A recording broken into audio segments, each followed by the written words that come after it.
Assalamualaikum warahmatullahi wabarakatuh. Halo barayat, tepangkeun abdi Wirangga Fadlan Fadila ti kelas 8C. Dinten ayeuna abdi bade ngadamel pidato atanapi biantara tentang ngajaga lingkungan. Assalamualaikum warahmatullahi wabarakatuh. Kehormatan ka Bapak Ibu sadayana sareng rerencangan sakelas anu atos hadir. Kahiji tama ieu urang panjatkeun sareng sinareng syukur ka Allah Subhanahu wa taala anu atos maparinan kahormatan sareng hidayah ka urang sadayana. Alhamdulillah dinten ayeuna arang tiasa patepang dina kesempatan ieu dengan sehat walafiat. Dinten ayeuna abdi bade nyarios tentang pentingna ngajaga lingkungan sakola.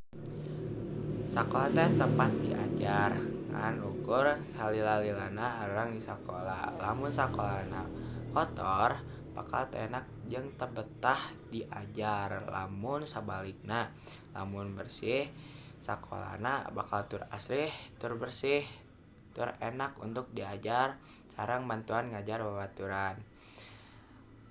Kebersihan sakola oge entong hungkul di bantuan ku pembersih sakola. Coba eta teh tugas arang untuk nyangakeun saeutik miara.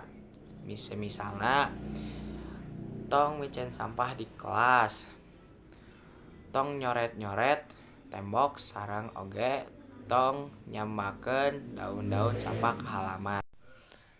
Arang oge tiasa mulai ngamimitian tina hal-hal kecil saperti nyokotan sampah anu katempo, kebersihan meja sareng kursi. Jeung oge tiasa ninggal kasadiaan tong sampah di saban kelas.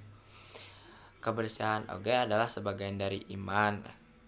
Nah, hayu atuh urang tiasa ngajaga kebersihan kelas anu rapih, tur bersih, tur enak untuk ditinggali.